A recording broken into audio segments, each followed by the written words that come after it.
ரிஷபராசிக்காரர்களுக்கு தொட்டதெல்லாம் தொடங்கின காலம் போய் பல கஷ்டங்கள் மட்டுமே ஆட்கொண்ட காலமாக சில காலங்கள் இருந்ததுங்க. அதில் கல்வியில் பிரச்சனை, திருமணத்தில் பிரச்சனை, நிறைய பிரச்சனைகள்லாம் இருந்தது.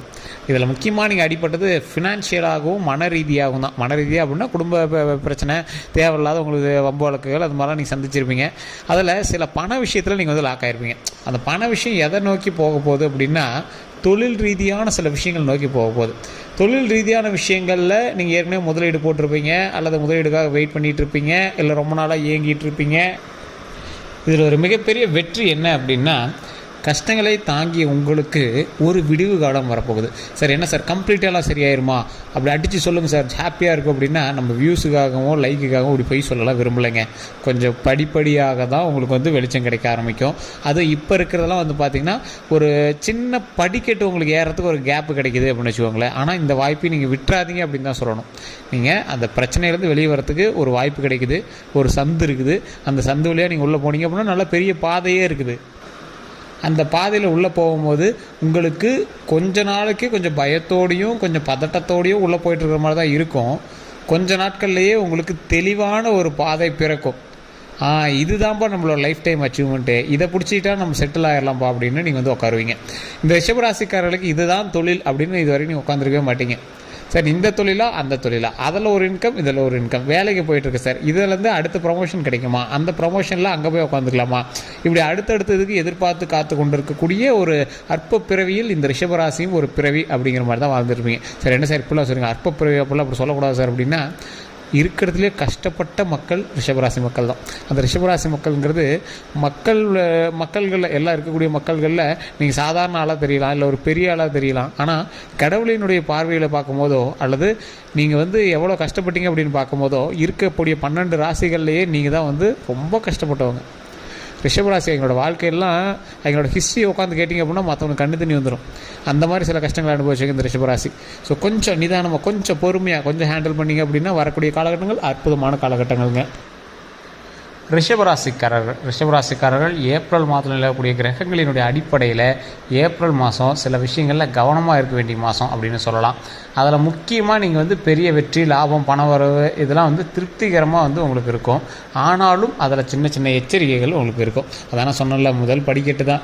ஸோ பெரிய உங்களுக்கு வெளிச்சம் தெரியுதான்னு கேட்டால் வெளிச்சம் வரதுக்கான வாய்ப்பு தெரியுது.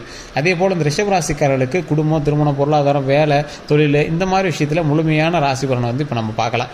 தயவு செய்து வீடியோ ஸ்கிப் பண்ணாமல் பாருங்கள். நிறைய பேர் கேட்ட விஷயங்கள் இதுதான். ஸோ அது எல்லாத்தையுமே ஃபில்டர் பண்ணி எல்லாத்தையுமே சொல்ல போகிறோம். அதே போல் நிறைய பேர் வந்து தனிப்படையான ஜோதிடம் பார்க்கணும்னு ஆசைப்படுறீங்க. தயவு செய்து நீங்கள் கீழே இருக்கக்கூடிய நம்பருக்கு ஃபோன் பண்ணி நீங்கள் வந்து பேசி தெரிஞ்சிக்கலாம். பிறந்த தேதி, பிறந்த நேரம், பிறந்த ஊர், இதை 3 மட்டும் சொன்னீங்க அப்படின்னா போதுமானது.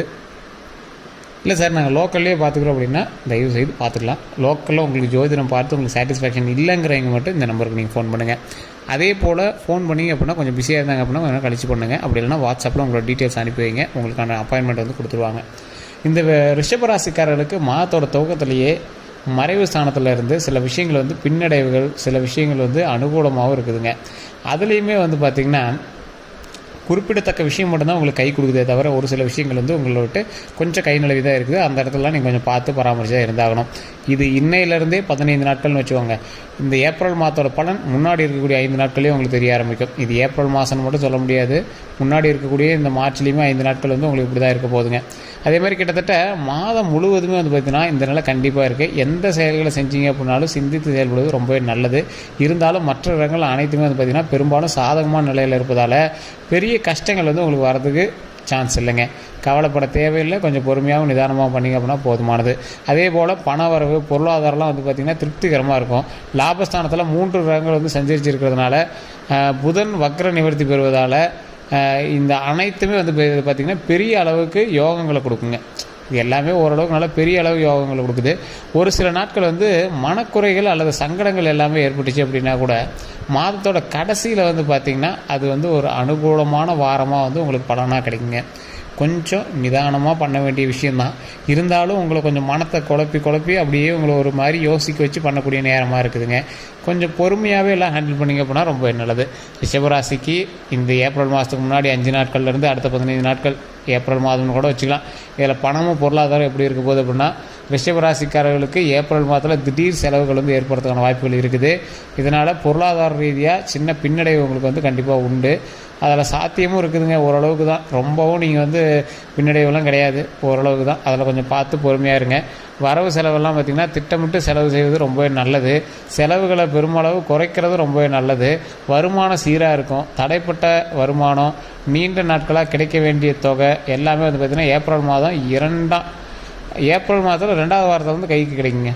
ஒரு ஃபஸ்ட்டு வாரத்தில் வந்து உங்களுக்கு இழுபறியாக இருக்குது, 2வது வாரம் கை கிடைக்குங்க. அதே மாதிரி வீட்டுக்கான திடீர் செலவுகள்லாம் வந்து உங்களுக்கு இருக்கிறதுக்கு வாய்ப்பு இருக்குது. அதை கொஞ்சம் பார்த்து பண்ணுங்கள். அது சுப செலவுகள் தான், ஒன்றும் பெரிய இதெல்லாம் இருக்காது. அதனால் கொஞ்சம் பார்த்து நிதானமாக பண்ணிங்க அப்படின்னா ரொம்ப நல்லதுங்க.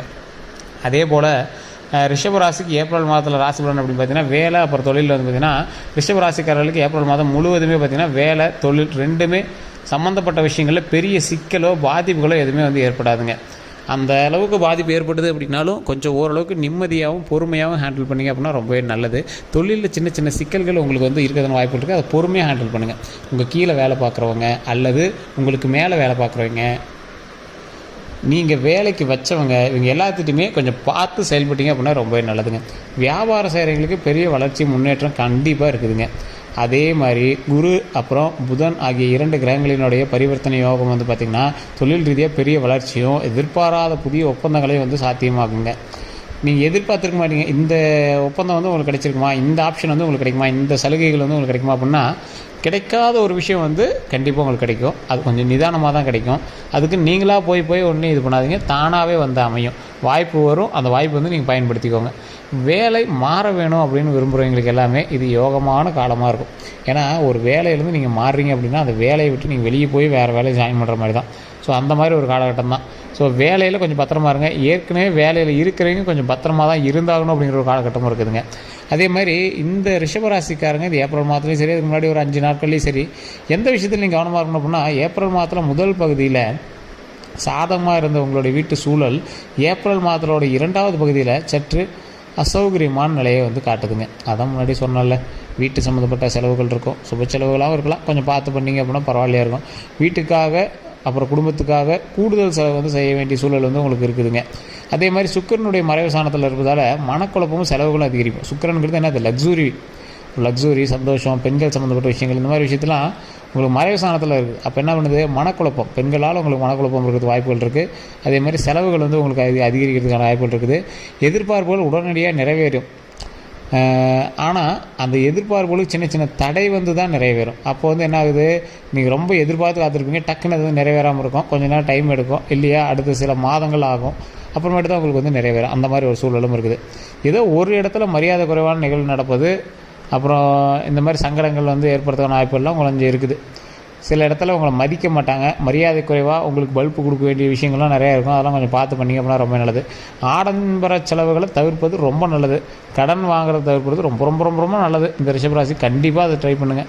அதே மாதிரி சில விஷயங்களை மட்டும் சின்ன சின்ன அசௌகரியங்கள் அப்புறம் செலவுகள் ஏற்படுற வாய்ப்புகள் இந்த மாதத்தில் இருக்கிறதுனால மாதம் முழுவதுமே பொருளாதாரம், பணவரவு, வாராக்கடன் சூழல், அதாவது வேலை அப்புறம் தொழில் நல்ல முன்னேற்றம் இருக்குது தவிர மற்றத்தில் எதுவும் பெரிய அனுகூலமான ஒரு விஷயங்களாக இல்லை. வேலையில் ஓரளவுக்கு பரவாயில்லையாக இருக்குது, தொழிலில் பரவாயில்லையாக இருக்குது. அதுலேயுமே கொடுக்கல் வாங்கல கொஞ்சம் எச்சரிக்கையாக தான் இருக்குது. குடும்ப சூழல் சம்மந்தப்பட்ட விஷயத்தில் 2வது வாரத்தில் கொஞ்சம் பணம் அதிகமாக செலவு பண்ணுறதுக்கான வாய்ப்புகள் இருக்குது. ஸோ அதெல்லாம் கொஞ்சம் கவனமாக இருங்க. தொழில் மந்த நிலையை போக்கணும் அப்படின்னா கடவுள் வழிபாடு கண்டிப்பாக பண்ணணும். உங்களுடைய தசாபுத்தி எப்படி இருக்குது அப்படின்னு ஃபஸ்ட்டு செக் பண்ணிக்கோங்க. ஏற்கனவே இப்போ நான் சொன்னதெல்லாம் உங்களுக்கு மேட்ச் ஆச்சு அப்படின்னா உண்மையாக இல்லையான்னு கமெண்ட் செக்ஷனில் பற்றி விடுங்க. நான் சொல்லக்கூடிய விஷயத்தை ஃப்ரீ டைமில் வீட்டில் எப்பயுமே சொல்லுங்கள். ஓம் சுக்கர பகவானே போற்றி, ஓம் சுக்கர பகவானே போற்றி, ஓம் சுக்கர பகவானே போற்றி. இது லக்ஸூரியான லைஃப் தரத்துக்கு, மனவரவு தரத்துக்கு, உங்களை மகிழ்ச்சியாக வச்சுக்கிறதுக்கான ஒரு விஷயம். ஸோ இந்த சுக்கர பகவானை வழிபட்டுட்டு உங்களுடைய குலதெய்வ வழிபாடு கண்டிப்பாக எப்பயுமே நீங்கள் பண்ணுங்கள். விநாயகர் வழிபாடு, குலதெய்வ வழிபாடு கண்டிப்பாக பண்ணுங்கள். அதன் மூலமாக பல நன்மைகள் உண்டு. தொழில் ரீதியான விஷயங்களில் மிகப்பெரிய லாபகரமான சில விஷயங்கள்லாம் இருக்குது. ஸோ அதில் கொஞ்சம் எச்சரிக்கையாகவும் நிதானமாக செயல்பட்டீங்க அப்படின்னா ரொம்பவே நல்லது. கல்வி சம்மந்தப்பட்டமான விஷயங்களில் கொஞ்சம் கவனமாக இருங்க. தொழில் சம்மந்தப்பட்டமான விஷயங்கள் கவனமாக இருங்க. இதோட கவனமாக இருக்க வேண்டியது உடல் ரீதியான விஷயங்கள். அதுலேயும் உங்கள் குடும்பத்தில் இருக்கக்கூடியவங்களோட உடல் ஆரோக்கியத்தில் ரொம்ப கவனமாக இருங்க. உங்களுடைய தந்தை, தாய், அதே மாதிரி உங்களுடைய மகன், மகள், அந்த மாதிரி விஷயங்களையும் கொஞ்சம் கவனமாக இருங்க. கணவன் மனைவிக்கிடையே செல்லக்கூடிய அந்யோன்யமானது கொஞ்சம் பரவாயில்லையாக இருக்கும். இருந்தாலும் பெண்கள் மூலமாக ஆண்களுக்கு உங்களுக்கு சின்ன சின்ன நெருக்கடிகள் இருக்கிறதுக்கான வாய்ப்புகள் இருக்குது. அந்த விஷயத்தில் கொஞ்சம் நிதானமாக பொறுமையாக செயல்பட்டீங்க அப்படின்னா ரொம்ப நல்லது. வார்த்தைகள், பேச்சுவார்த்தைகள், சண்டை சச்சரவுகள் எல்லாம் கொஞ்சம் நடந்துட்டிங்கன்னா பரவாயில்லையா இருக்கும். அதே போல் அந்த விஷயத்துலையும் கொஞ்சம் கவனமாக நிதானமான வார்த்தைகளை விட்டீங்க அப்படின்னா ரொம்பவே நல்லதுங்க. வேறு ஏதாவது தகவல்கள் வேணும் அப்படின்னா தயவுசெய்து நீங்கள் கமெண்ட் செக்ஷனில் பதிவிடுங்க. நீங்கள் ஃபோன் பண்ணி பேசி தெரிஞ்சுக்கலாம். நிறைய பேர் ஃபோன் பண்ணால் சார் பிஸின்னு வருதுங்கிறீங்க, கொஞ்சம் வெயிட் பண்ணி தான் பண்ணுற மாதிரி இருக்கும். வாட்ஸ்அப்லேயும் நீங்கள் வந்து தொடர்பு கொள்ளலாம். வெளிநாட்டு மக்களாக இருந்தீங்க அப்படின்னா தயவுசெய்து நீங்கள் வாட்ஸ்அப்பில் நீங்கள் வந்து டீட்டெயில் அனுப்புங்க. உங்களுக்கான அப்பாயின்மெண்ட் கொடுத்தோன்னே உங்களுக்கான ஃப்ரீ டைம்லாம் ஆல்டர் பண்ணிட்டு உங்களுக்கு